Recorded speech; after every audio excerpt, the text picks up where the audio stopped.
Alabama's got veteran guys like Herb Jones, who was not only the player of the year in our league, but he was also the defensive player of the year in our league. Great kid, unbelievable, leader. Graduated a year ago. Does everything to help his team win. He's a power forward. He can play all 5 positions defensively. He handles the ball offensively for him. They run offense through him as a point. Mm-hmm. But what they do is they do a lot of Vance Wahlberg stuff. Vance was the local coach in Fresno.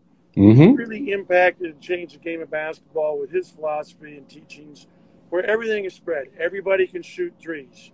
So starting with their starting 5-man, Bruner, who is a transfer from Yale, Wow. can really shoot a 3. Yeah. His backup is a really good 3-point shooter.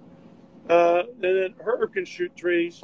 But then when you go to Primo, and I'm not sure what his health status has been because he got hurt in the SEC tournament against us in our game. I'm assuming he's back, but I'm not positive of that. Thoughts on Shackelford? Shackelford is a great 3-point shooter out of the Inland Empire. They've got John Petty is the other senior who's phenomenal. He's nice. Pro. I think Herb Jones and Petty both play in the NBA for somebody next year. But the kid that comes off the bench, Quinterly, at the point, is absolutely amazing. He was my vote for 6th man of the year out of our league. Okay. He has a chance to be an NBA player. Awesome. But they have incredible depth. I mean, they come off the bench. They play 9-10 deep. Every one of them can play, and almost everybody can shoot 3s. So the floor is so spaced. It's really the Houston Rocket type offense where you're either shooting layups or 3s. Yeah. They don't want any other shots. And obviously, but the thing that makes them really good, Chris, is they're either 1 or 2 in defensive efficiency. Mm-hmm. Mm-hmm. So they're great defensively. Mm-hmm. Great help side, great pressure on the ball. Yeah.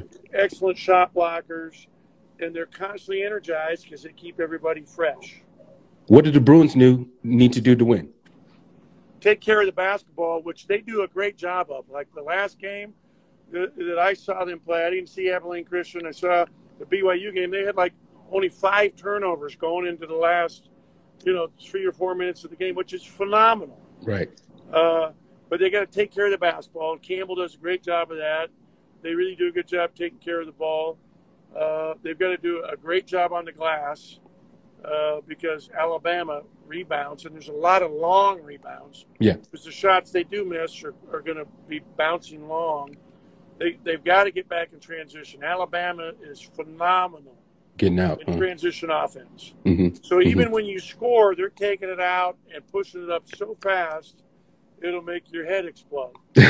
We played them really tough twice. We were in 1-possession games with them in the last minute of the game in the regular season, and they just drilled us. Yeah. Worst loss I've had in, 10 years in the SEC tournament when they were sitting there waiting for us. Yeah. We had to play the day before, and we're fortunate enough to beat Kentucky by 1. Mm-hmm. But they're a very, very good team, very well coached, play extremely hard. They have, 4 seniors that play important roles for them, which really helps. They've all been through the wars before. Yep. And then obviously UCLA's got to execute offensively against a really good defensive team.